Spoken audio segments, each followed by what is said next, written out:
میری آپ حضرات سے گزارش ہوگی کہ آپ سب تشریف رکھیں، فوراً بیٹھ جائیں، اللہ آپ کو جزا دے۔ یہ کیمروں والے بھی بیٹھ جائیں جی، آپ بھی تشریف رکھیں، سیکیورٹی کے دوست، اللہ آپ کو جزائے خیر دے۔ بھائی جان آپ بھی بیٹھ جائیں، اللہ آپ کو برکت دے، تشریف رکھیں۔ آپ سب، آپ سے عرض کیا تھا بیٹھنے کا، اور یہ موبائل بھی اگر آپ نیچے کر لیں گے تو جو آپ کے پیچھے بیٹھا ہے اسے تکلیف نہیں ہوگی، تھوڑا نیچے کر لیں صرف موبائل کو، درود شریف پڑھ لیں بلند آواز سے، الصلاۃ والسلام علیک یا رسول اللہ وعلی آلک واصحابک یا حبیب اللہ۔ حمد و صلات کے بعد الحمدللہ آج اس خوبصورت محفل پاک میں ایک بڑی تعداد میں دیکھ رہا ہوں علماء بھی اور دیگر دینی اور روحانی شخصیات بھی جلوہ فراز ہیں۔ اللہ تعالی ہماری اس حاضری کو اپنی بارگاہ میں قبولیت کا شرف عطا فرمائے اور اس محفل پاک کو عقائد کی پختگی، اعمال کی درستگی اور ہمارے گناہوں کی معافی کا سبب بنائے۔ استقبال رمضان المبارک کے تعلق سے آج کی اس بزم نور کا انعقاد ہے۔ اللہ تعالیٰ نے قرآن مجید کے اندر ارشاد فرمایا کہ شہر رمضان الذی انزل فیہ القرآن، فرمایا رمضان کا وہ بابرکت مہینہ ہے جس میں ہم نے قرآن مجید نازل فرمایا ہے۔ میری بڑی آپ سے مؤدبانہ عرض ہے کہ ظاہر ہے مسجد کا بہت احترام ہے، یہ دوست جو ٹھیک کرا رہے ہیں نا سب کو، یہ کبھی چھوڑ دینا سارا کام، اطمینان سے بیٹھیں جی، ماشاءاللہ اللہ کا گھر ہے، پیار سے بیٹھے سارے، آپ سب اطمینان سے بس اپنی اپنی جگہ، کوئی کسی کو اگر درست کرنا بھی چھوڑ دیں تو آپ کا اللہ تعالیٰ آپ کو صلہ عطا فرمائے۔ اللہ کے گھر کا احترام زیادہ ہے، پیر مولوی تو آتے جاتے ہی رہتے ہیں، تو آپ اگر تھوڑا خاموشی اختیار کریں گے تو میں بات کر سکوں گا۔ اللہ کریم آپ کو بہترین صلہ عطا فرمائے۔ میرا خیال ہے اس ماحول کو دیکھ کر بہت سارے دوستوں کا یہ والا شکوہ تو مجھ سے اٹھ جانا چاہیے کہ میں بہت ساری جگہوں پہ کیوں حاضر نہیں ہو پاتا۔ اب دوستوں کو جب ہماری وجہ سے تکلیف ہوگی، جس طرح لوگ آزمائش میں بیٹھے ہیں، تو ظاہر ہے اس کا اثر ہوتا ہے طبیعت میں۔ ہم بڑے چھوٹے لوگ ہیں، اللہ تعالی ہماری خطاؤں سے درگزر فرمائے۔ آپ اطمینان سے مسجد کے بہت زیادہ احترام کو، اللہ کے گھر کے بہت زیادہ ادب کو ملحوظ خاطر رکھیں، اور ویڈیو اتنی ضروری تھی تو مجھے بتاتے، میں صرف ویڈیو بھیجتا، میرا تو خیال تھا کہ مجھے آپ سے گفتگو کرنی ہے۔ اللہ تعالیٰ آپ کو بہت سی بہترین برکتوں سے مالا مال فرمائے۔ اللہ تعالیٰ کوئی ایسی بات مجھ سے ہو جائے جو درست نہیں ہے تو اللہ تعالیٰ میری اصلاح بھی کرے اور مجھے معاف بھی فرمائے۔ دو چار باتیں عرض کرنی ہے، آپ لوگ محبت سے خاموشی سے اگر سماعت فرمائیں۔ مجھے اندازہ ہے کہ لوگ زیادہ ہیں تو ان کو دقت ہو رہی ہے بیٹھنے میں اور آزمائش میں ہے، لیکن بہرحال آپ جب جتنی محبت سے بیٹھیں گے اس کا زیادہ اجر ملے گا آپ کو۔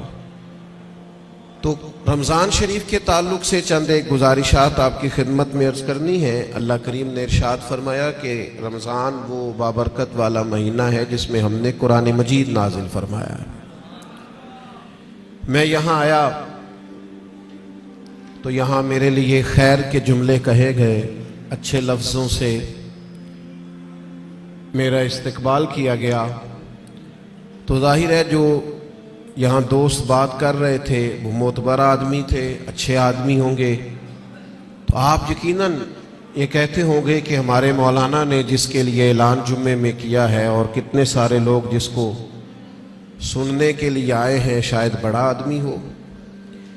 کوئی کسی کے لیے جب استقبالیہ کہتا ہے، اچھے جملے کہتا ہے، تو اس بندے کا اپنا قد کتنا بڑا ہوتا ہے، لوگ آنے والی شخصیت کو بھی اسی میں تولتے ہیں۔ اور جناب ہمارے استاد کہہ رہے تھے کہ فلاں آدمی کی بات سننی ہے، وہ ہمارے فلاں بزرگ نے فرمایا کہ فلاں کی بات سننی ہے۔ اس سے بہت اچھے، بہت گہرے، بہت مؤثر اثرات پیدا ہوتے ہیں۔ یعنی ایک نقیب محفل اٹھ کر اعلان کریں تو بھی بڑی بات ہے، لیکن اگر وہاں کوئی عالم بیٹھے ہوں، وہ مائک لے لے کے میں دعوت دیتا ہوں فلاں آدمی کو، اس کا اور گہرا اور عمدہ اور زیادہ اثر ہوگا۔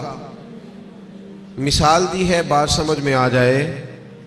رمضان شریف وہ برکت والا مہینہ ہے جس کے آنے سے قبل خود رسول کریم علیہ السلام نے خطبہ ارشاد فرمایا ہے۔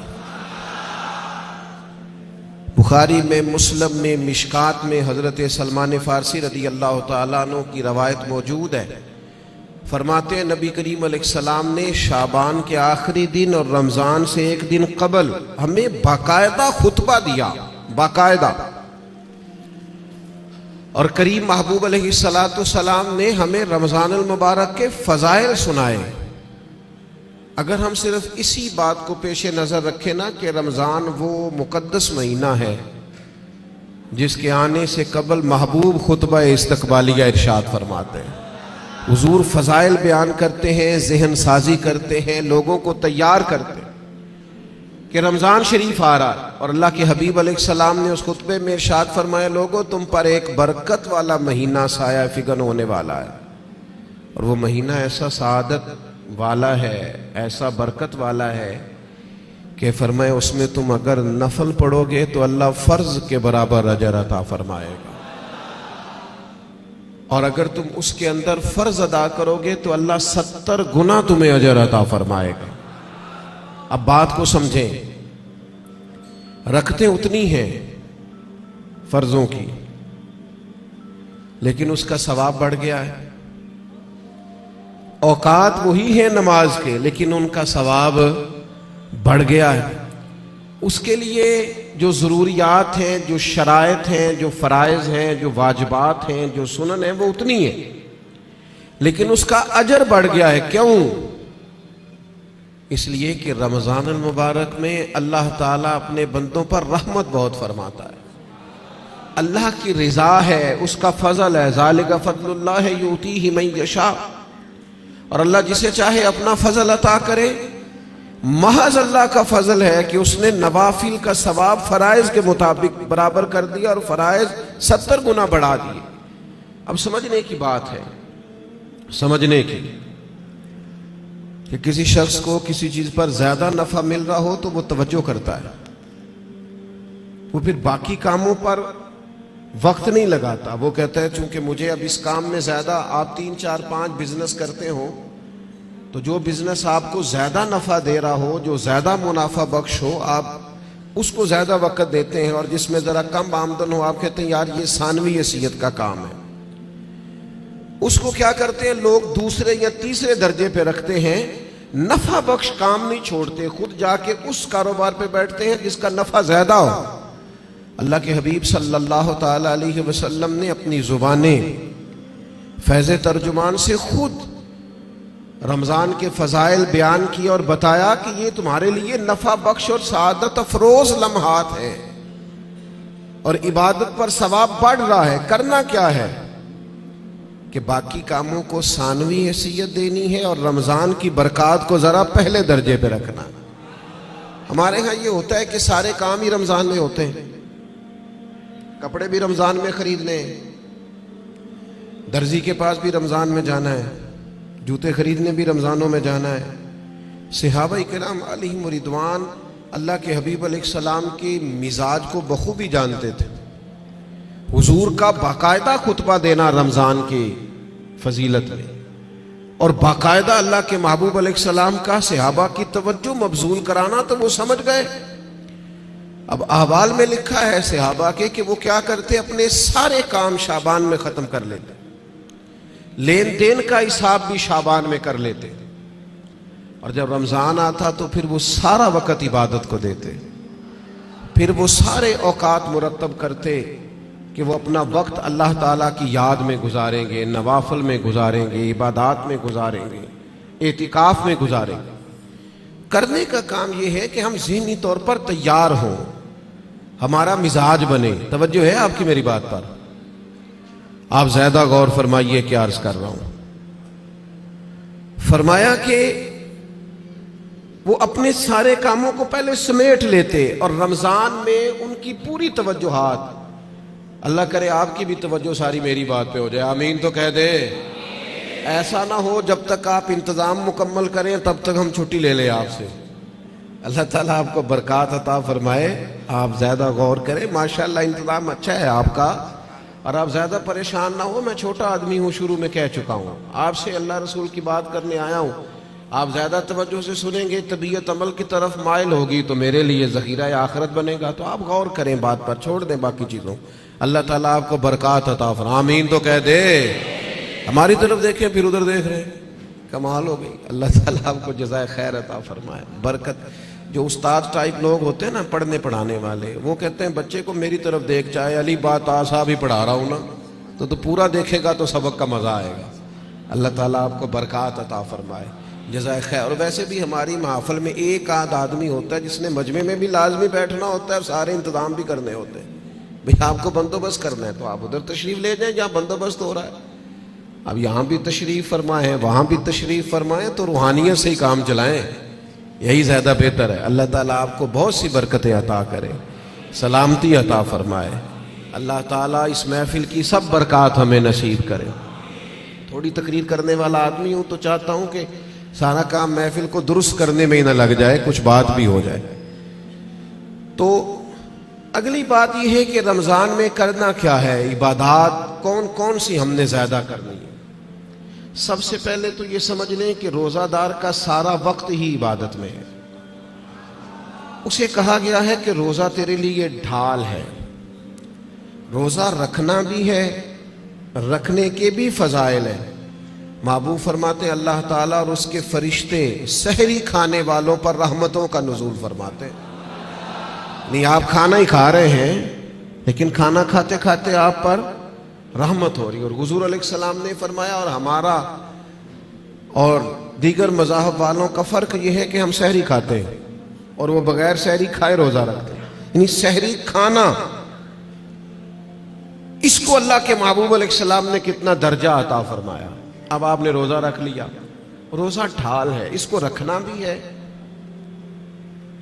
اور اس کی حفاظت بھی کرنی ہے۔ تھوڑا سا اپنے آپ کو رمضان المبارک میں بدلنا ہے، روٹین کا کام نہیں کرنا۔ آپ نے روزہ رکھا ہے، اب آپ کو اس روزے کا محافظ بننا ہے۔ اس کے لیے کیا کریں گے؟ اپنے آپ پر ذرا پابندی لگائیں گے۔ حضور علیہ السلام کی خدمت میں کچھ خواتین حاضر ہوئی تھی کہ ہم روزے دار ہیں، تو فرمایا تم نے تو غیبت کی ہے، مردہ بھائی کا گوشت کھایا ہے، کہاں رہا تمہارا روزہ؟ جب تک کوئی جھگڑا نہ کرے، جب تک کوئی غیبت نہ کرے، اتنی دیر تک تو اس کا روزہ ڈھال ہے۔ لیکن اگر کوئی یہ کام کرتا ہے تو اس کا لازمی نتیجہ یہ نکلتا ہے کہ وہ اپنے روزے کی برکات کو ضائع کرتا ہے۔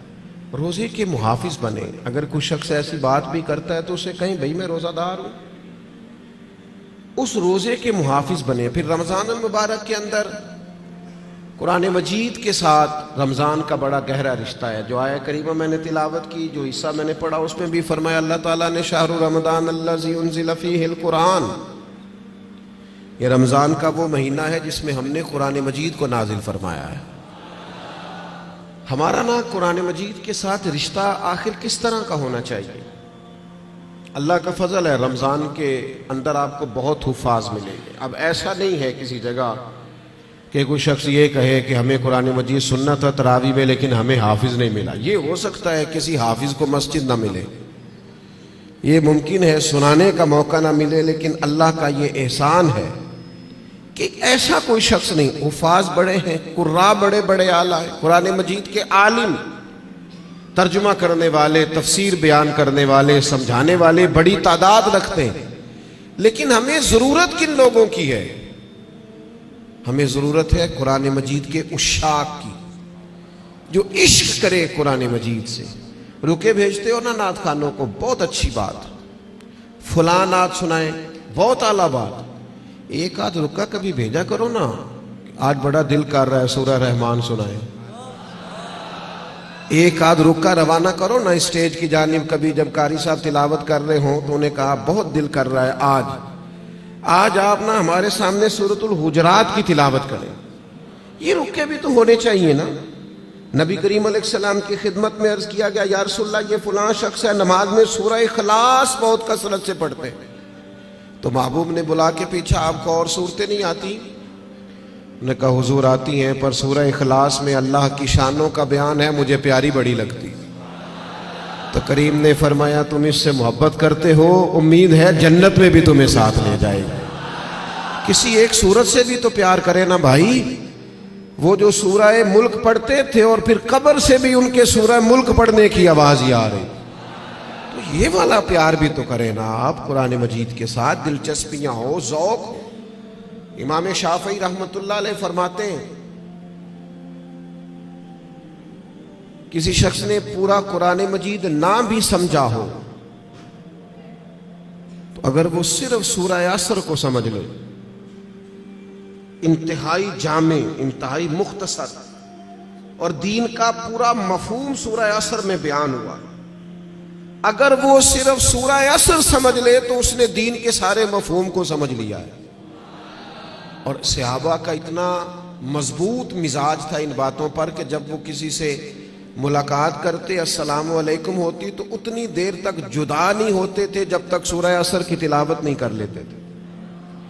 ہمیں قرآن مجید سے عشق کرنا چاہیے۔ کہہ رہے ہوتے ہیں ہمارے نقیب صاحب بھی اور نعت خان صاحب بھی، سارا قرآن مجید ہی حضور کی تعریف ہے، سارا قرآن پاک کی نبی کریم کی نعت ہے۔ تو بھائی اگر سارا قرآن مجید حضور کی نعت ہے تو چند آیات پڑھ دیں آپ، پھر مہربانی کریں، پھر آپ سنا دیں، سنا پھر بھی آپ اشعار ہی رہے ہیں، اور وہ بھی ایسے لوگوں کے جن کا پتہ ہی نہیں ہے کہ ان کو شعر کہنا بھی آتا ہے کہ نہیں۔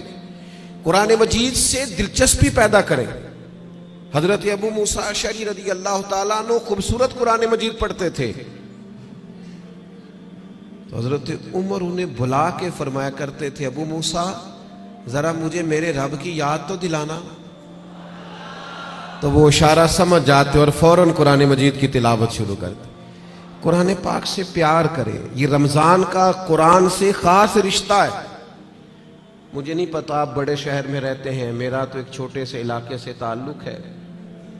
ہم جب چھوٹے ہوتے تھے تو گھروں میں بہن بھائیوں کی، حتیٰ کہ بڑوں کی بھی دوڑ لگی ہوتی تھی، قرآن مجید سارا سارا دن تلاوت ہوتی تھی، اور ایک دوسرے سے پوچھے کتنے سپارے ہوئے، میں نہیں بتاؤں گا، تو پہلے بتا تیرے کتنے ہوئے۔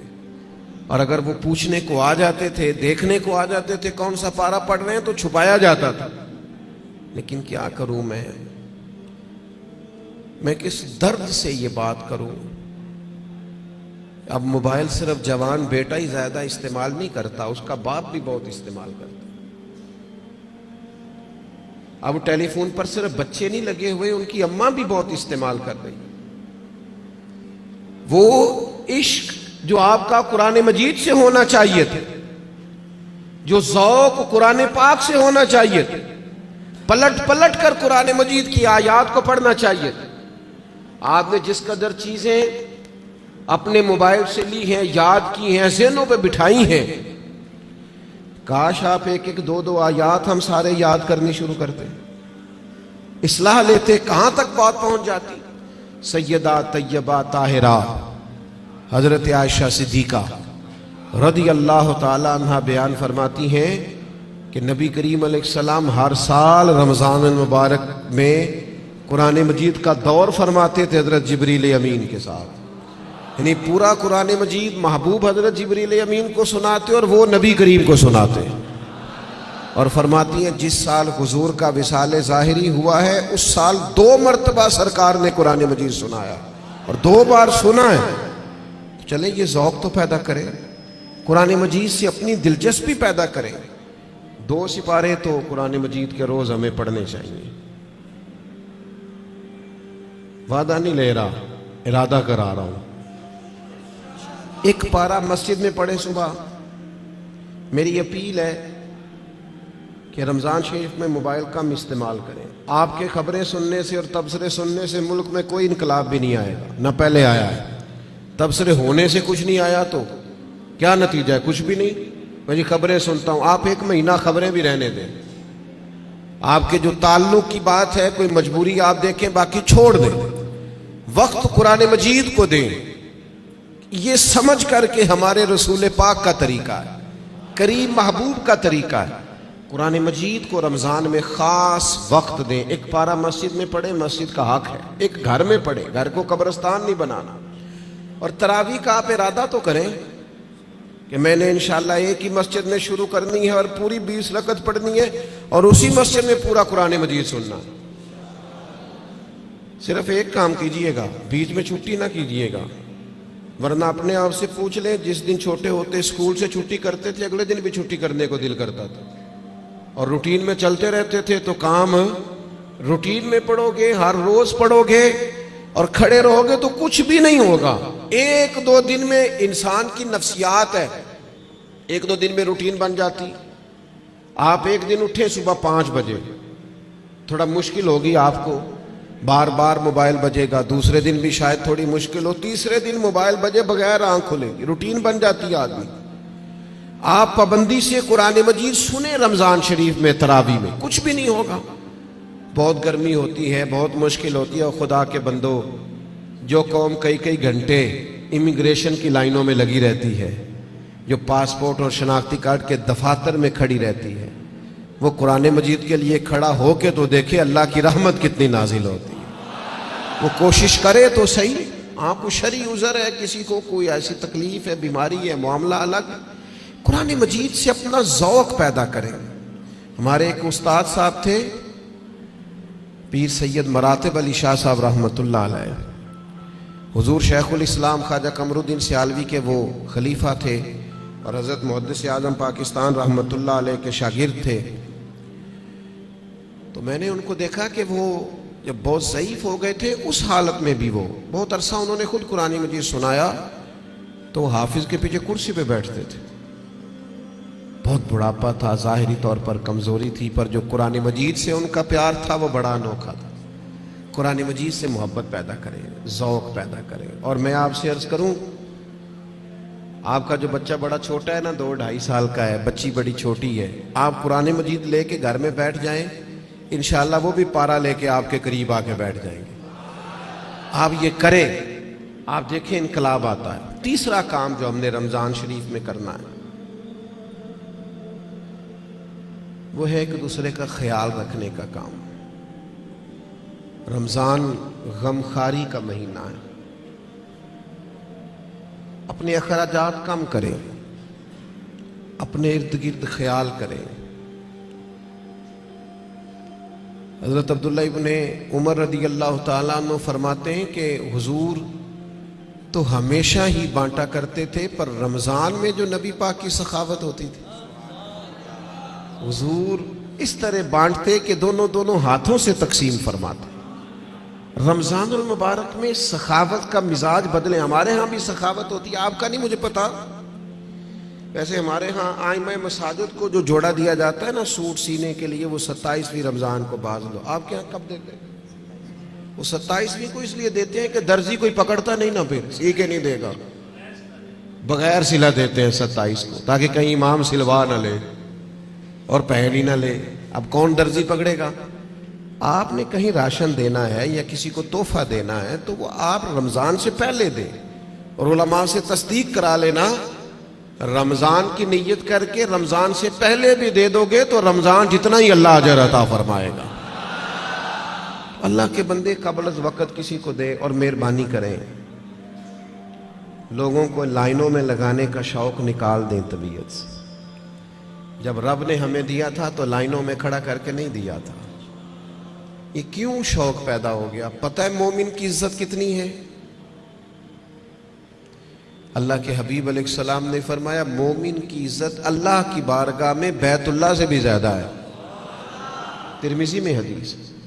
شوق آ گیا لوگوں کو لائنوں میں کھڑا کر کے دیتے ہیں۔ آپ کو پتہ ہے، اور جس طرح الیکشن کے دنوں میں لسٹیں بنتی ہیں نا کس کا ووٹ کہاں ہے، اس طرح غریبوں کی لسٹیں بھی پہلے سے بنائی جا سکتی ہیں کہ کون ضرورت مند ہے، اور ایک جگہ پہ بیٹھ کر ہی بن جاتی ہیں، سب ہو جاتا ہے اگر کرنا ہو۔ میرے عزیز، لوگوں کو دیا جائے، اور دیکھنا یاد رکھنا، اگر رمضان میں بھی کوئی کریانے والے کے پاس کھڑا ہو کے کہہ رہا ہونا کہ یار بس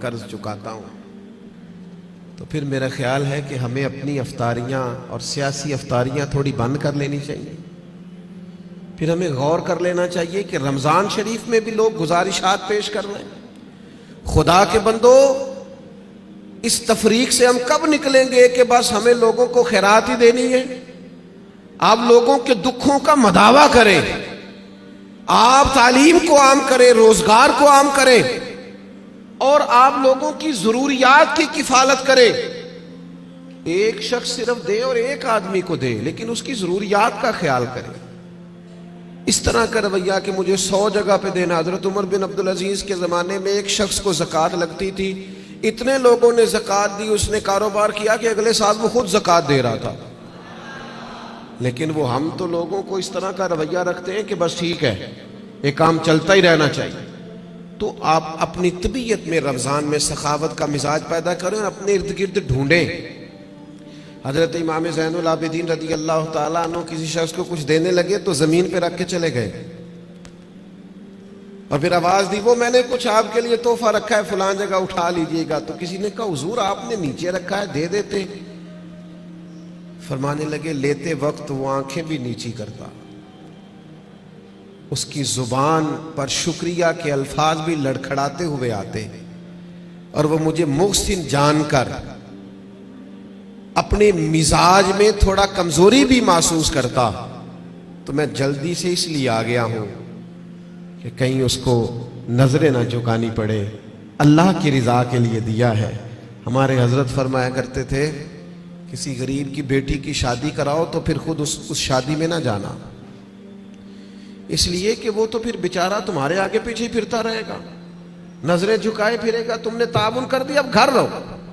چوتھا کام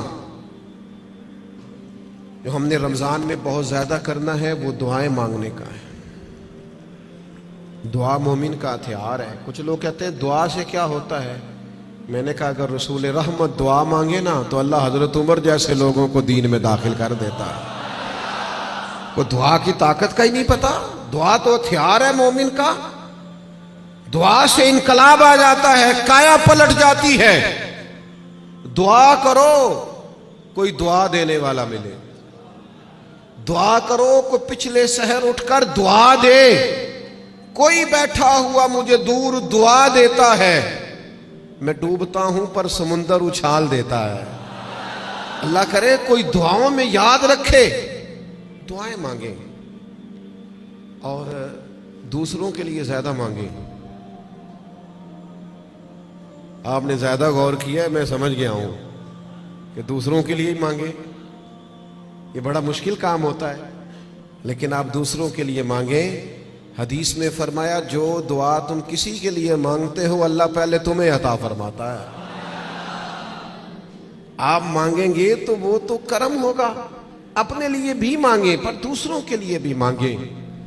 دل بڑا زخمی ہے، طبیعت بڑی بے چین ہو جاتی ہے جب فلسطین کے لوگوں کی تکلیف دیکھتے ہیں. ہم نہ خبروں میں تھوڑے دن رہنے والے لوگ ہیں، ہمارا مزاج ہے جو خبر چل گئی اس کے پیچھے ہو لیے. جن علاقوں میں سیلاب آیا تھا وہ سارے لوگ اپنے اپنے گھروں میں سیٹ ہو گئے، کاروبار چل گئے، لیکن خبریں ختم ہو گئی ہیں نا تو ہم بھی چپ کر گئے. فلسطین کی چند دن خبریں ذرا زیادہ تھیں تو ہم بھی ذرا زیادہ بات کر رہے تھے. اب وہ خبریں ختم ہو گئیں، جنگ تو ختم نہیں ہوئی، تکلیف تو ختم نہیں ہوئی. خدا کے بندوں جو زخم لگے تھے وہ تو نہیں بھرے. آنسو تو اپنی جگہ پہ ہیں، درد تو اپنی جگہ پہ، لیکن ہم خاموش ہیں. ہمارے وہی سٹیٹس ہے، وہی آنا جانا، وہی پھرتیاں ہیں، وہی کھانا پینا ہے. ہمیں کسی سے کیا لگے الا ماشاء. اپنے مسلمان بھائیوں کا درد سمجھو. اپنی تجوریاں بھرتے جانا اور کسی کا خیال ہی نہ کرنا، اس کا معنی یہ ہے کہ دل سخت ہو گیا. اللہ کے پیارے حبیب علیہ السلام سے ایک شخص نے پوچھا تو حضور دل سخت ہو گیا. فرمایا کوئی یتیم ملے نا اس کے سر پہ ہاتھ پھیرا کر، اللہ تیرے دل کو نرمی عطا کر دے گا. ان پر دیکھیں. میں بات سمیٹنے لگا ہوں. 5واں کام جو رمضان شریف میں ہم نے کرنا ہے وہ ہے محاسبہ. ہمیں سوچنے کا وقت ملے گا، ہم روزے سے ہوں گے، بیٹھنے کا موقع. ہمارے صوفیہ ایک مراقبہ کراتے ہیں. اب تو خیر ہم جو صوفیہ کی جماعت ہیں ہمیں بھی طرز کا نہیں پتا کہ صوفیہ کا اصل طریقہ کیا ہے. نہ ہمارے ہاں وظائف پڑھنے کا وہ رواج ہے، نہ اکیلے میں بیٹھ کے کچھ دیر مراقبے کی وہ کیفیات ہیں، نہ دعا اور مناجات اور وہ اکیلے کی عبادتیں تنہائی کی، دوسروں سے کٹ کے اللہ کو یاد کرنا، تھوڑی دیر کے لیے کرنا لیکن تنہائی میں. ہمارے ہاں جو چیز بھی ہوتی ہے وہ چونکہ زیادہ تر اجتماعی ہوتی ہے، تو اجتماعی چیزیں زیادہ تر فیس بک پہ ہوتی ہیں، تو پھر وہ اس کی وہ کیفیت نہیں رہتی، وہ ذوق نہیں رہتا. آپ رمضانوں میں تھوڑا اکیلے بیٹھیں، تھوڑا تنہائی میں وقت گزاریں. غار حرا میں تنہا بیٹھنا بھی تو نبی کریم کا طریقہ ہے. غار ثور میں 3 دن سب سے کٹ کے اسلام رہبانیت کی نفی کرتا ہے، لیکن کچھ دیر کے لیے خلوت کرنا، اکیلے میں بیٹھنا، تھوڑی دیر اپنے آپ سے گفتگو کرنا. ڈھونڈتا پھرتا ہوں اے اقبال اپنے آپ کو، آپ ہی گویا مسافر، آپ ہی منزل ہوں میں. زمانہ بیت گیا، ہم نے اپنے آپ سے بات ہی نہیں کی. اپنے آپ کو بھی تو کٹہرے میں لانا ہے نا، اپنے آپ سے بھی تو کئی سوال پوچھنے والے ہیں نا، اپنے آپ سے بھی تو بات کرنی ہے نا کہ میاں تیرے اوپر اللہ کی نعمتیں کتنی ہیں اور تیری محنت کتنی ہے، حساب دے. اللہ کے انعام کتنے ہیں اور جواب میں تیرا شکر کتنا ہے، حساب دے. اللہ کے ایک بندے تھے، ان پر نیک تھے، عبادت گزار تھے، انعام برسنے لگے تو ایک دن رو پڑے اور تڑپ کے کہنے لگے اے اللہ ان پر انعام بہت ہونے لگے ہیں، میری قدر بہت ہونے لگی ہے، میرے آنے پر گویا نعرے بہت لگنے لگے، لوگ مجھے بہت جاننے لگے ہیں، مجھ پر کرم کرنا، کہیں میری ساری نیکیوں کا مجھے دنیا میں اجر نہ دے دینا. ایسا نہ ہو صبح قیامت میرا نامہ اعمال خالی رہ جائے. کرم نوازی فرما، کچھ وہاں کے لیے بھی مجھے عطا کرنا. میرے عزیز، رمضان آپ کو موقع دے گا کچھ تنہائی میں بیٹھے، اپنے مالک کے حضور حاضر ہوں. سحری کے لیے جب اٹھے نا تو 20 منٹ پہلے اٹھیں، پھر وضو بنائیں، پھر تہجد کی نماز پڑھیں. بڑی پسند ہے رسول پاک کو تہجد کی نماز، حضور بڑے ذوق سے اٹھتے. آپ اکیلے ہوں اپنے گھر میں پڑھیں. اس عبادت کے بعد اللہ کے حضور حاضر ہوں، اپنے لیے امت کے لیے کشکول طلب دراز کریں، لیکن اپنا محاسبہ کریں. ساری زندگی دوسروں کا حساب کیا ہے. وہ حضرت موسیٰ کلیم علیہ السلام نے ایک بہت نیک آدمی سے کہا، بہت نیک آدمی سے، کہ آپ بتائیے بستی میں سب سے گناہگار کون ہے؟ تو اس نیک آدمی نے اپنے گلے میں رسی ڈالی اور حضرت کلیم کے ہاتھ میں تھما کے عرض کرنے لگے حضور کچھ لوگوں کا مجھے خیال تھا کہ شاید ان میں کچھ غلطیاں ہوں، پر ان کی غلطیوں کا مجھے صرف شک تھا، اپنی غلطیوں کا تو مجھے یقین ہے نا، تو مجھے طے ہے نا میں نے کی ہے، تو میں ہوں سب سے بڑا گناہگار. تو آپ فرمانے لگے پتہ تمہیں درجہ کیوں ملا؟ یہ تمہاری جو عاجزی ہے اسی نے تمہیں درجات عطا کی. اپنے آپ سے تو مدتوں ہو گئے ہم نے اپنے آپ سے کبھی بات ہی نہیں کی. ہم تو دوسروں کی تربیت اور اصلاح کر رہے ہیں، اپنے آپ سے تو کبھی گفتگو ہی نہیں کی. کچھ وقت اپنے آپ کو دیں، اپنے ساتھ کلام کریں. بزرگوں کے طریقے تھے کہ وہ کچھ لمحے رات کو تنہائی کرتے، اللہ کے حضور حاضر ہوتے، وقت بتاتے. ہم سارے اب مجالس کے، محافل کے، آنے جانے کے، اٹھنے بیٹھنے کے قائل ہیں، اکیلے آئے ہیں دنیا میں. جب جانا ہے تو پھر اکیلے جانا ہے. قبر سے لے کر قیامت کے قائم ہونے تک تنہا رہنا ہے. تو تھوڑی سی تنہائی تھوڑی دیر کے لیے کرنا شروع کریں نا اللہ کی بارگاہ میں. تو یہ 5 باتیں آپ کی خدمت میں نے رمضان کے تعلق سے عرض کی ہیں. ایک گزارش میری آپ سے اور ہے بات ختم کرتے ہوئے، یقیناً آپ توجہ کریں گے. اپنی زندگی سے تنقید بہت زیادہ نکال دیں. ہماری نہ کچھ آنکھیں زیادہ کھل گئی ہیں جو زیادہ ہی تنقید. اللہ کے بندے ہیں ہم سارے. اس قدر زیادہ میں تنقید سننے لگا ہوں. اصلاح کرنا، میں ابھی حرم شریف گیا تھا، میں نے واپس آ کے بھی دوستوں سے کہا، وہاں بھی کچھ دوست کہتے ہیں وہ دیکھو وہ کیا کر رہا ہے. میں نے کہا یار تیرا کیا خیال ہے، جو بڑے نکمے تھے وہ بلا لیے گئے، یہاں تو جو بڑے مقبول ہوتے ہیں ان کو حاضری کے موقع ملتے ہیں. ہر جگہ غلطیاں ہی ڈھونڈتے ہو، صرف گفتگو کے موضوعات ہی تلاش کرتے ہو. اللہ کے بندوں کی خوبیاں بھی تو دیکھو نا. کم از کم ایک ماہ ایسا ضرور گزارے جس میں صرف خیر تلاش کریں، اچھائیاں تلاش کریں، تھوڑی دیر کے لیے صرف نظر کریں لوگوں کی جو اعمال کی غلطیاں ہیں. عقیدہ تو چلو ایک بنیادی چیز ہے، تو میں عرض کروں گا تنقید والی زندگی اور ہر وقت کمزوریاں ڈسکس کرنا. ہر وقت آپ کو پتہ ہے سیدہ عائشہ صدیقہ فرماتی ہیں حضور کی طبیعت کے مطابق اگر کبھی کھانا نہ ہوتا تو چھوڑ دیتے، لیکن کبھی اس میں سے نقص، تو جو رمضان میں بھی جھگڑے ہی کرے اور نقص ہی بیان کرے اور ہر جگہ کے بیان کرے تو اس نے فلسفہ کیا سمجھا. تو یہ 5 چیزیں جو میں نے آپ کی خدمت میں رکھی ہیں، میں امید کرتا ہوں آپ اس پر توجہ کریں گے. اللہ کے حضور دعا ہے مالک ہماری اس حاضری کو قبولیت کا درجہ عطا فرمائے.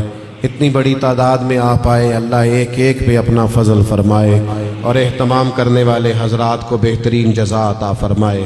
وما علینا الا البلاغ.